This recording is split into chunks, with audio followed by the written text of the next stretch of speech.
Everybody welcome, you're hanging out with Ben. This is the Hardcore Punk Project here on the X, 92.5 FM in Kamloops. Today we have Epica, a symphonic metal band from the Netherlands. We have Mark Jansen, the guitar player and singer.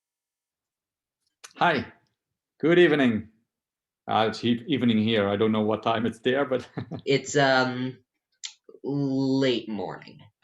oh, so you're just out of bed. Yeah. On their eighth full-length album, the Dutch symphonic metal titans go all cinemascope in a stunt both effortlessly and cunningly unleashing their biggest, grandest, flashiest opus yet. Thanks for joining me here on the X. You're welcome. So first off, you okay with the teen interviewing you? Sure, go ahead. Alright. You're getting ready to release your new album, I see. I had a sneak listen already. Sorry viewers, I can't play any of the songs until, later in the month. Don't worry about that. Take your time. What's it been like working on the new album?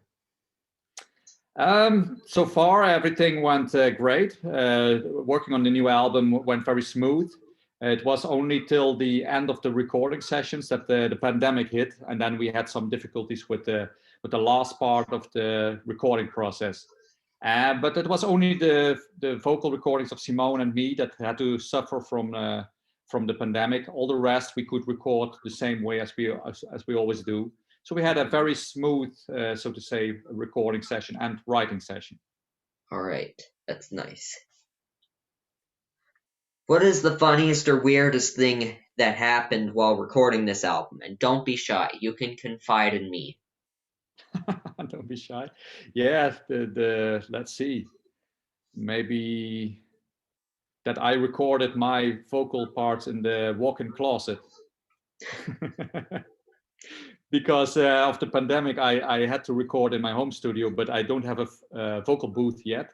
So I used the walk-in closet, which has also perfect sound because it's very dry, the sound. So I used the walk-in closet for the whole vocal recordings.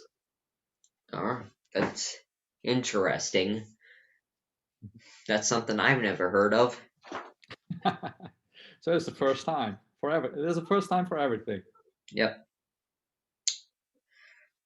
Let's talk about a song quickly. Track 8, Kingdom of Heaven, 13 plus minutes in length.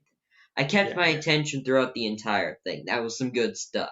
How long have you been working on this? Yeah, this one took the longest, I guess, also because it's a long song. I wrote it together with Isaac, the other guitar player, and we were sending the files back and forth. I uploaded the first idea on Dropbox, and then it's open for everybody to pick it up and start working on it. He did, and he sent me the files, and then I worked on it, sent it to him, until we had something like 15 minutes, and then we cut it down to 13 plus. And yeah, it was about 2 months that we worked on it, and then we started working on it with the whole band. So it's all in all, I think we worked on it for like 4 months before the song was finished. Wow. I don't even think the Beatles worked on their songs for that long. But the Beatles, they had quite short songs in general. Yep. They have short songs, but some of their later songs they worked on for longer. Yeah, and they have pretty good songs, I must say. Instrumental first or lyrics first? What comes first when you're writing a new song? Usually the music. It's very rarely that we start with a lyric. So like for Rivers, there was a title first and then the music and then the lyrics, but usually there's always first music and then we start working on lyrics when the music are very much developed. And also first we start working on vocal lines with nonsense lyrics, and then later on we change the nonsense lyrics into real lyrics. All right. Can you tell? No. Can you tell us what the metal scene was like in the Netherlands pre-COVID?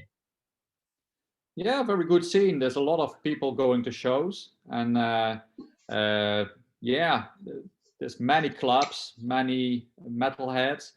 Of course, let's see how the situation is after the COVID, because many clubs are suffering from the current situation. So I really hope that these clubs survive, because they did a great job for over all those years, for many decades. And yeah, they're very important for the bands, especially the smaller bands, that all these small clubs in the whole country. Every city in the Netherlands basically has their own club. That's interesting. We don't have many clubs here. I think 2 of them at least. Yeah. We have many in the Netherlands. Many. Okay. Can you tell us a bit about the culture where you live and how this might play a role in symphonic metal being more popular in the Netherlands than North America? Yeah, I think so. It's the symphonic metal. Has its roots probably in Europe. So Netherlands played an important role in that, and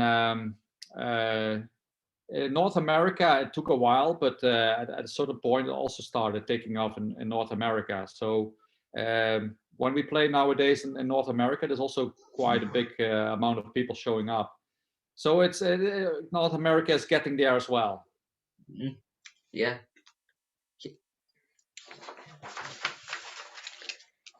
Yeah, speaking of the amount of clubs we mentioned earlier, there is not a lot of all ages shows up in Canada. It's mostly 18 plus, and it's all the big bands that go for the 18 plus too. Sucks. I think bands should be able to start playing in schools, community centers, small arenas, and and people can enjoy local bands after COVID, of course. What do you think? Yeah, I was not a big fan of 18 plus shows. I always like also to see people from younger people as well. I think when I was 16, I was also going to shows and I was enjoying myself. I didn't want to have to wait till 18, for example, to be allowed to go to a show. I don't see the point of that. So I would say open these clubs for also younger age. I understand that kids of 6 year old maybe it's not the best time for them to go to a club, but 18 is a bit late. And local bands. In the Netherlands, local bands have a lot of possibilities. Like we discussed, there's a lot of clubs. Hopefully, in the future, there will be also more clubs in Canada and give them more opportunities where they can develop themselves. Because the local scene is very important for a band to develop and then to spread their wings and go international. All right. With that said, what is it like for all ages shows in the Netherlands? Yeah, it's not every club also have their own rules. But we have played in clubs where there was also very young kids sitting at the stage, and as long as I think always as long as kids have the proper ear protection, that's very important, because kids' ears are very sensitive and they should be protected the best possible way. And besides that, I think kids, whenever they feel ready to go to a show and they have their parents with them, even at a young age, it should be possible. As long as there's a protective area around them and the parents do a good job, then I don't see a big deal of that. All right. When we start back to our lives after COVID, referred to as the new normal, what do you see changing as far as tours? I think in the near future, because I'm always looking ahead and keep an eye on the technological developments. I think that in the near future, people put a mask on their head or just glasses, and they are at a concert and feel like being actually there. I think this will be the future. So then nobody has to travel far anymore, because as soon as there is kind of a virtual reality that you put on a glasses and that you really feel like being there, and that you cannot distinguish it anymore, the virtual reality from the real reality, then it doesn't make sense anymore to travel 5 hours to go to a show, because then you can experience the show like this as well. So I think that's going to be the future. Makes sense, but the current technological development and all. Yeah, at this point it's not possible yet. It doesn't feel the same, but I think in the pretty near future it will be like this. I did listen to the entire Ωmega album, but unfortunately, I don't have enough time to talk about all the tracks. But track 10, Synergize, Manic Manifest, caught my attention as well. I liked it. Can you tell us a bit about this track? Yeah, this track was the basis was written by Isaac, the solo guitar player.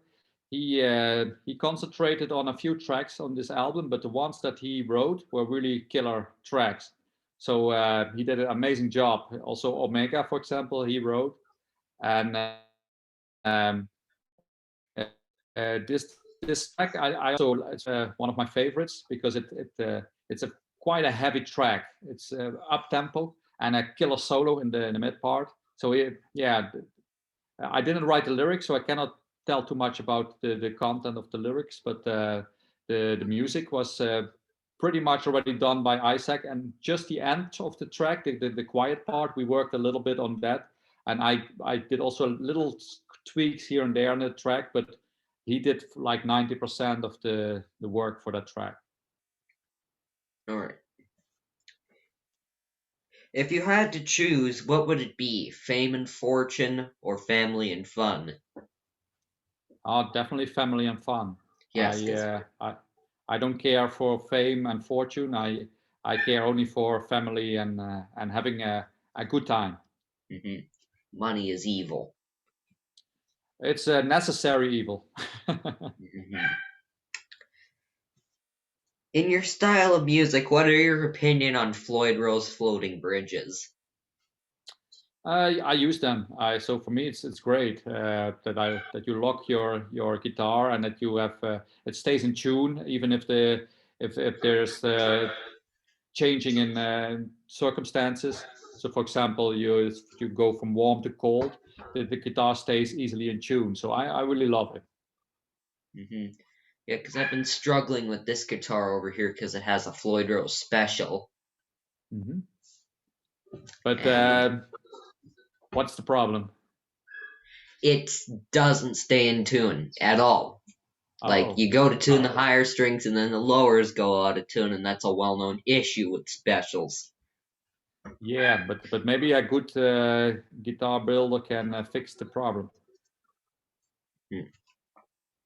Yeah, I'm considering that. Cool. Your go-to guitar tuning. What? What's the question? Your go-to guitar tuning for like Epica songs. Oh, we have a standard tuning with an extra low B. So it's like a standard tuning, what for 6 string, but we have a 7 string, so an extra low B, and then that's it. Yep, I get that. Endorsed by Ibanez, I see. That's nice. That Yeah, 7-string emerald guitar that you were holding in that picture looks nice. yeah, thank you. I'm very happy with that deal. I'm a big fan of Ibanez since I was a kid. My first guitar that I bought was an Ibanez as well, and I'm in a happy situation now that I have having this deal with them and that they build some custom guitars for me. So if I'm happy as a kid in a toy store. Hmm. Yeah, I'm kind of a Jackson-holic, so I got one there and I then can see that. two up there. I'm trying to get endorsed by them too, but it's not working. Maybe in the future. Don't give up. Yep. How much time do you spend on your hair? Hair care tips for the listeners. I don't spend too much time for my hair on my hair. I take every day a shower, and I don't even wash my hair every day with shampoo because I think shampoo also destroys the hair a bit. So I wash my hair with shampoo like once in 3 days, and all the other days I just wash it with water. And I think that's quite kind of the secret. I use several products, shampoo, so I'm not like one shampoo, just whatever shampoo is available. And yeah, so I would say to people, just keep it natural. Don't wash your hair too often with shampoo or conditioner. Not too often. Yeah, like I wash my hair 2 days a week with Nizoral. Yeah, that works. It makes it look like it's graying a bit, but That happens. yeah. I got this from your Facebook page. What was the goal of the Adopt a Wolf campaign? Yeah, that was an idea of Nuclear Blast because they know that we are often having the project with the Worldwide Foundation of Nature. So they said this song is dealing about the two wolves within. Can we connect it to a campaign about the wolves? And we said, yeah, sure. Whenever we can do something for Worldwide Foundation of Nature, we always do it. So every bit we can help, we try to help. All right. If you could put something in a time capsule that would not be opened for 50 years, what would it be and why? I missed the first part of the question because there was a little frozen hiccup. Oh, reception in Canada. What I meant to say was, if you could put something in a time capsule that would not be opened for 50 years, what would it be and why? Oh, that's a good question. Let's see. And then it would be for myself or for a future generation? For the future generation. Clean water, because I don't know in 50 years the water is still going to be clean. And water is an essential element, so I would say clean water. Yes, makes sense. Okay, so my last question, as always, because I've asked this to all the artists I've interviewed, I think that's 30 plus. Will you accept a challenge from me? So you're next. Will you accept a challenge from me? Sure. Alright, so I had to do a bit of digging for this one, but I came up with a good choice. The challenge is, and I think it would be incredible, Focus, Hocus Pocus, an iconic Dutch band, and a song, remixed into symphonic metal.